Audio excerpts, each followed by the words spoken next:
Yeah, it's the KLH Show, starring me, KLH. Now don't be afraid, just grab onto something real tight and come on in and check me out, alright? So, at this point in the show, we're going to do the wrap-up, which is when we wrap up what we talked about in the show. Real quick, I just want to run through it. I talked about race and how it has raised its ugly head and has made its presence known in the presidential race for the White House.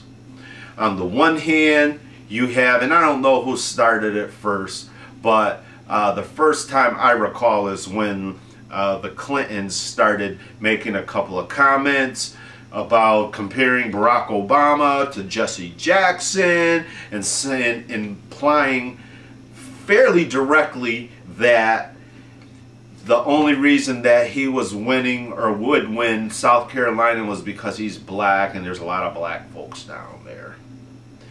Discounting the fact that he's an extraordinarily talented politician. And then you have Bob Johnson, which I didn't mention earlier in the show, but I'll mention now. Bob Johnson, who was the founder, is the founder of BET, who rose the issue of Barack Obama's teenage drug use to try to pull people away from his talent and what he has to offer and make them focus on his drug use and negativity. It wasn't actually a race thing, but it was a very dirty, underhanded, dirtbag thing to do.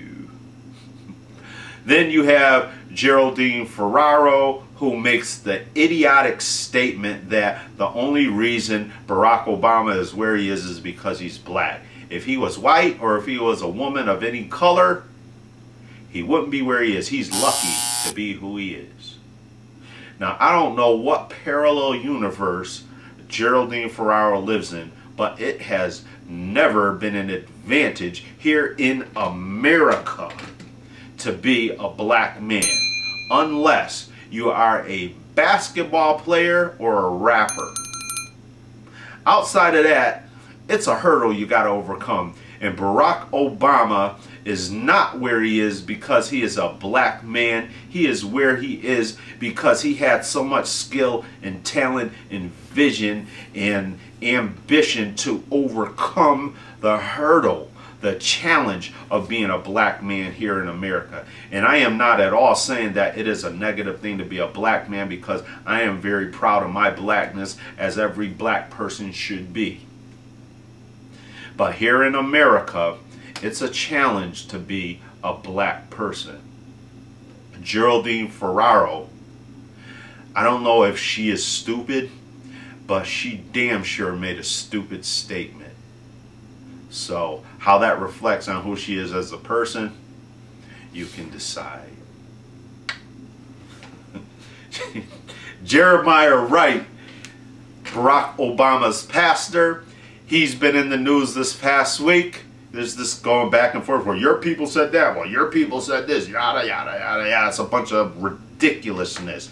Anyways, excuse me, Jeremiah Wright, Barack Obama's pastor, has made some very inflammatory remarks from time to time. They have been attached to Barack Obama for some stupid reason. I'm using that word a lot because a lot of stupidity is in the news today.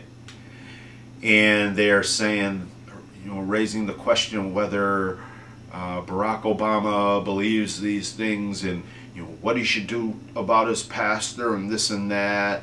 And I think it's all kind of crazy. The things that this man, Jeremiah Wright, said were very, very hurtful. They are not useful in the overall scheme of things, because at the end of the day, we are all Americans, those of us who are actually Americans. And the only thing that will really serve us is to find things to bring us together. The things this man said don't fit that. However, I think it's quite unreasonable to hold a person responsible for what their supporters say. All of us have people in our lives who have beliefs, who say things, who do things that we don't agree with. And if we are to be held responsible for people that are connected to us in some way, then all of us would be in the garbage. We'd all be hurt by it, because at the end of the day, we should only be responsible for what we ourselves say and what we do and believe, not what our supporters and people we know and perhaps even love say. They can have their own thoughts and feelings, and they should themselves be held responsible for it. Maybe they should be interviewing this Jeremiah Wright guy, and rather than Obama. It's all kind of crazy. And real quick, I wanted to talk about, just mention really quick, Elliot Spitzer, who's been a guy who's been championing, I think that's it. A little hard there. He's been a guy who's been coming down on these quote-unquote bad guys and the injustice and the corruption and and these people in Wall Street and all these highfalutin people that he's gone against aggressively to bring them down and bring them to justice. And here he goes hiring prostitutes. He had to resign because of this crap, and I'm glad. What he has done is, and here goes the word of the day, stupid. So, you know what it is. At the end of every show, we gotta get our drinky drink on. And since I had a lot of anger and discontent and disgust with some of the things I've been seeing, I thought we should have something kind of sweet today to drink. So, a little shot of Godiva white chocolate. Think about the irony of that. That's what we need more of. White chocolate.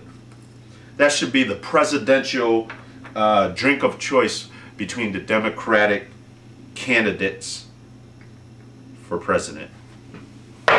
Hit me on the blog, blam, KLHshow.net.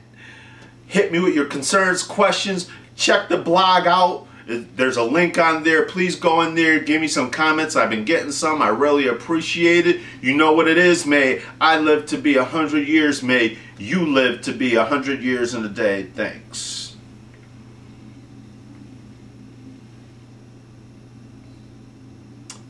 That's sweet. Check me out at Pizza Castle Friday nights. Peace.